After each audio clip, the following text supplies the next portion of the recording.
Hi friends, welcome to my YouTube channel. आज हम लोग बात करेंगे, यदि आपके कोई पूर्वज जमीन खरीदे हैं, जमीन तो खरीद लिए लेकिन उस समय वो दाखिल खारिज नहीं कराए, दाखिल खारिज नहीं कराए, दाखिल खारिज उन्होंने नहीं कराया।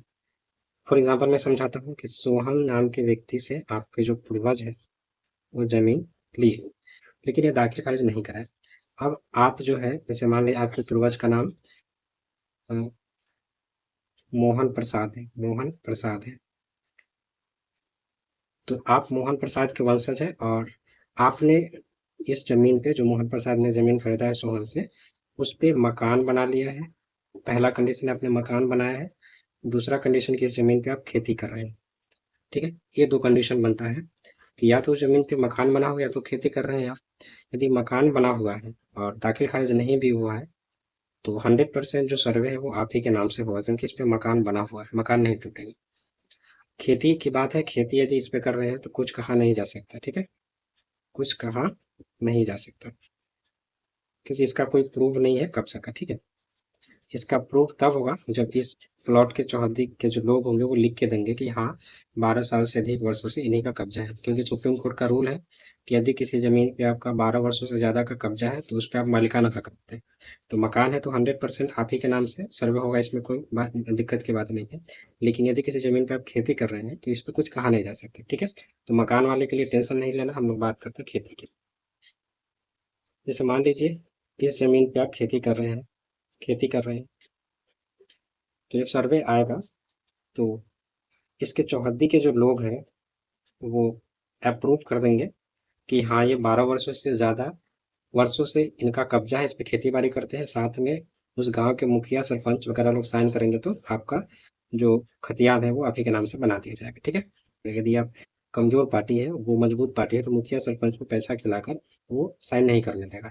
तो ये रूल आपके लिए काम कर भी सकता है, नहीं भी कर सकता। दूसरा क्या है कि इसको आपसी सहमति से सुलझाया जा सकता है, आपसी सहमति से। आपसी सहमति, आपसी सहमति कैसे? जैसे मान लीजिए कि ये जो जमीन है वो सोहन का जमीन है और इसके वंशज जो है इस पे दावा कर रहे हैं कि मेरा जमीन है। तो सोहन के किसी वंशज से, सोहन के किसी वंशज से अब क्या करें कि ये वाला जमीन जो है रजिस्ट्री करा ले, कुछ पैसे वगैरह देकर। ठीक है, यदि सोहन का वंशज इस जमीन को रजिस्ट्री नहीं कर रहा है तो आपको कोर्ट का सहारा लेना पड़ेगा, कोर्ट का सहारा लेना पड़ेगा। कोर्ट में आप केस फाइल करेंगे, केस फाइल करेंगे आप। यदि आप मोहन प्रसाद के वंशज हैं तो मोहन प्रसाद के पास केवाला भी होगा, पुराना केवाला, तो आपके पास केवाला होगा। आप कोर्ट को क्या दिखाएंगे? केवाला दिखाएंगे। कोर्ट इसको वेरीफाई करेगा केवाला सही है। यदि केवाला सही हुआ तो आपकी डिग्री हो जाएगी। यदि आपकी डिग्री हो गई तो कोर्ट ऑर्डर दे देगा इस जमीन का दाखिल खारिज करवाने के लिए। उसके बाद आपके नाम से यहाँ पे दाखिल खारिज हो जाएगा और ये जमीन आपकी हो जाएगी। ठीक है, तो ये रहा कुल प्रोसेस। दाखिल खारिज कराने का क्या प्रोसेस होता है, मैं थोड़ा इसके बारे में बात कर लेता हूँ। दाखिल खारिज कराने का क्या प्रोसेस है? सबसे पहले तो आपको साइबर कैफे वाले से ऑनलाइन अप्लाई करना पड़ेगा, ऑनलाइन अप्लाई। ठीक है, ऑनलाइन अप्लाई करेंगे। इसके बाद आप ऑनलाइन अप्लाई करेंगे तो कुछ पेपर देंगे, उस पेपर और केवाला को लेकर कहाँ जाना है? कर्मचारी के पास। कर्मचारी वेरीफाई करेंगे, उसके बाद सीईओ के पास आप जाएंगे, सीईओ साहब वेरीफाई करेंगे आप, उसके बाद आपका दाखिल खारिज कंप्लीट हो जाएगा। ठीक है, तो ये रहा दाखिल खारिज का प्रोसेस। मैं इसको वापस से एक बार रिपीट कर दे रहा हूँ, समझा दे रहा हूँ। यदि ऐसा केस है तो इसमें दो टर्म आता है। यदि उस जमीन में मकान है तो 100% जो सर्वे है वो आप ही के नाम से हो, खतियान आप ही के नाम से बनेगा। यदि उसमें आप खेती बाड़ी कर रहे हैं तो इसमें कुछ कहा नहीं जा सकता, क्योंकि इसका कोई प्रूफ नहीं है कब्जा का। ठीक है, यदि इस पे घर रहता तो एक अच्छा खासा प्रूफ रहता है, एक स्ट्रॉन्ग प्रूफ रहता है आपके पास। लेकिन आप इस पे खेती कर रहे हैं तो पहला तो तरीका मैंने बता दिया कि आपकी सर्किल अच्छी है और और ये सोहन का जो वंशज है इस पे कोई क्लेम नहीं कर रहा है।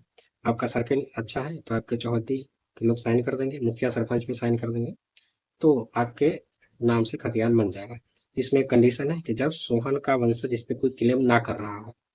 ठीक है, यदि सोहन का वंशज इस पे कोई क्लेम करता है तो आपको कोर्ट का सहारा लेना पड़ेगा। ठीक है, और यदि आप दोनों कोर्ट कचहरी के चक्कर में नहीं पड़ना चाहते तो आप लोग आपस में उनकी सोहन के वंशज और मोहन प्रसाद के वंशज जो है आपस में बात करें और कुछ पैसे वगैरह ले करके आप सोहन के वंशज से आप इस जमीन को लिखवा दें, ठीक है, कुछ पैसे वगैरह दे करके।